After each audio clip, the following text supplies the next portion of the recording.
I could bathe in the moonlight.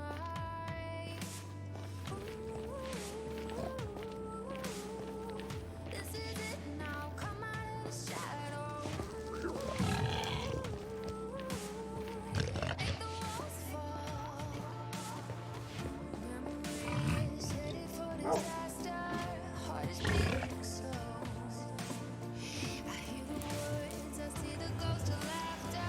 Baby, eyes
We're back into the We're back into the broadcast, boys and girls, as we head into game number 3 here between IG and LGD. I'm Munchables. This is the Daggertron himself, and that was an interesting one, Doctor.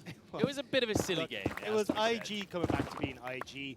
Ning, absolutely incredible on this Lee Sin. Yep. In Rookie, getting solo kills once again. It just felt like we got IG back in the room.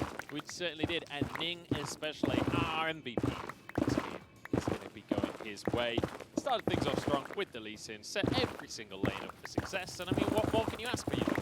He looked absolutely incredible. I mean, getting that very early gank off in towards the mid lane that I wasn't sure if it was going to work, but did manage to get this kill right here, moving straight up towards the top side to set up the Shine, get that lane back in favor for him as well, were key moments that really turned this game for IG. Chalitza getting shut down here, and I think that kill especially was quite important to stop Chalitza just snowballing the lane for himself, but then kind of camping the Shy a little bit to make sure that his top laner was safe, then finding a beautiful 2v2. Honestly, Ning was everywhere. I mean, we saw the play mid, turn around that play top, getting the dragons nice and early for this team as well. He just seemed to be everywhere at once. And Xiaopeng was left with his hands open going, how the hell do I supposed to keep up with this? I am in the favorable matchup here.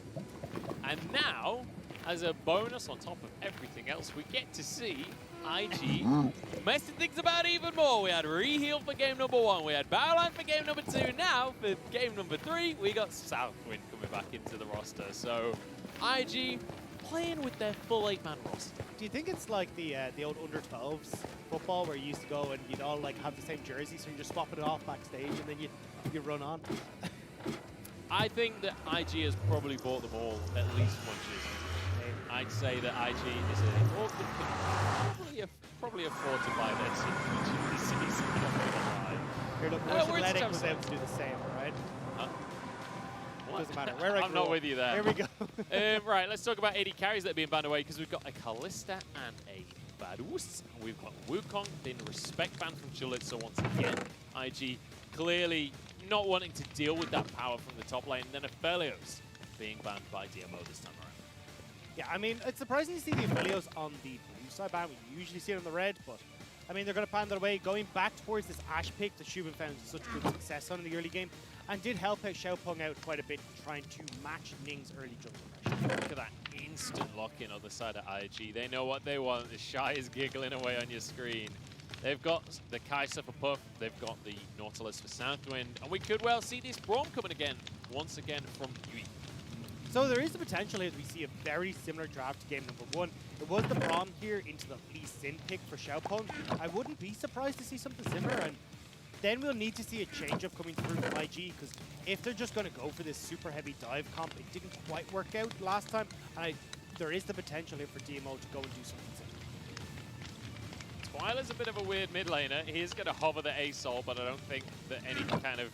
I mean, if you're going to play a weird pick like A-Sol, you probably don't just blind pick it, right? He's just going to be scrolling through. I'm not going to talk about it until he locks something in.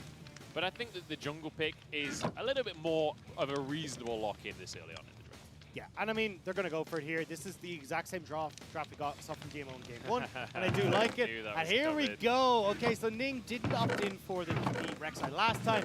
Now going for it and wants to say, look, anything you can do, I can do better. I'm going to take over the jungle matchup this time. I was going to say it, but I didn't even have a chance because the speed at which IG are drafting here, instantly after the Ashe is locked in, they go for the Kai'Sa and the Nautilus. Instantly after the Lee Sin is locked in, the Rek'Sai comes through. And now we get to see what these bans are going to be. So still running towards Twyla's pocket pick Zilean being banned away.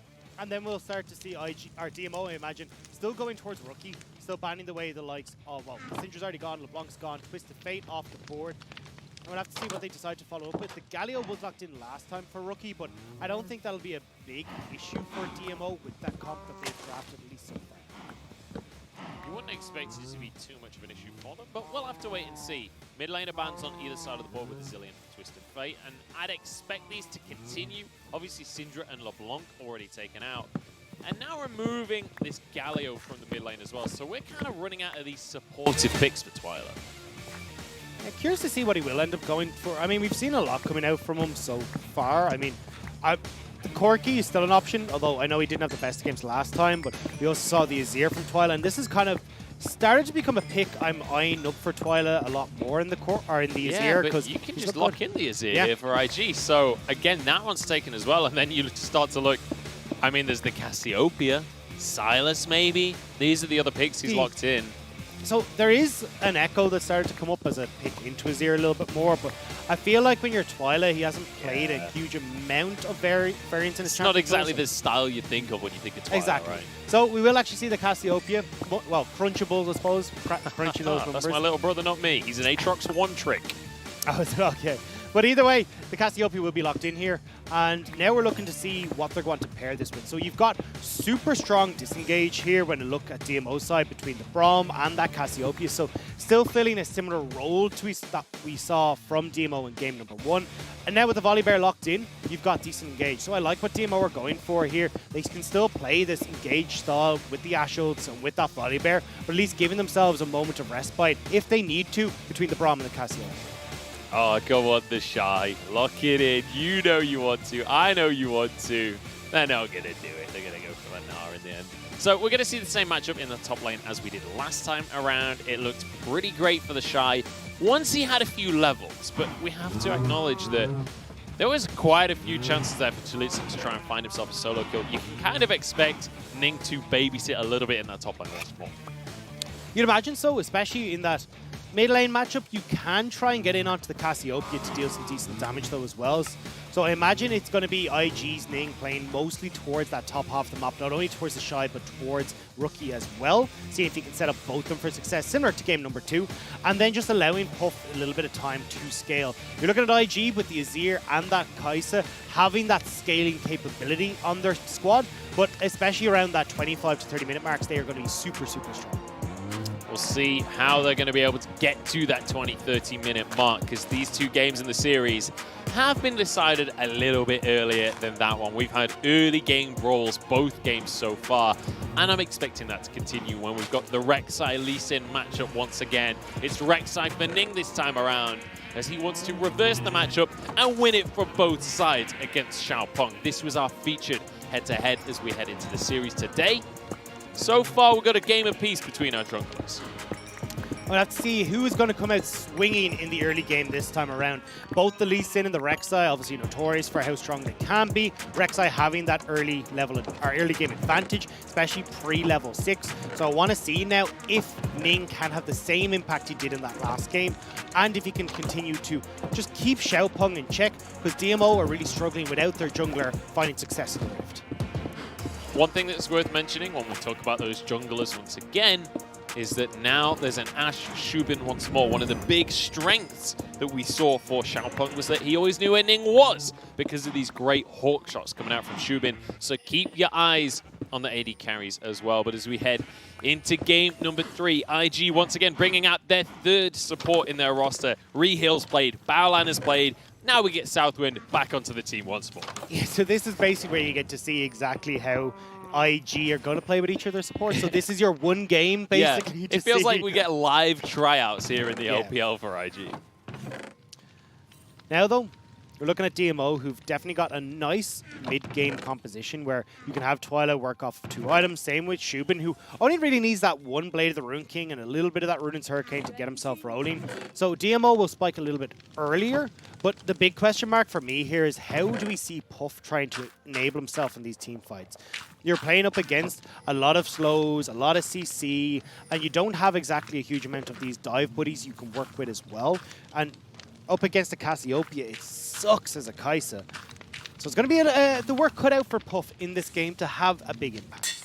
But also the work cut out for Twyla, right? Because if he does go into that backline, Twyla has to be able to hit that ulti. He has to be able to punish Puff for that kind of aggressive play. But I'm not really looking towards the late game when I'm thinking of Twyla right now. I'm looking towards the lane matchup because Corki versus Xia is meant to be neutral. It was not neutral last game. Cassiopeia as well doesn't really want to be fighting early, wants to be scaling up.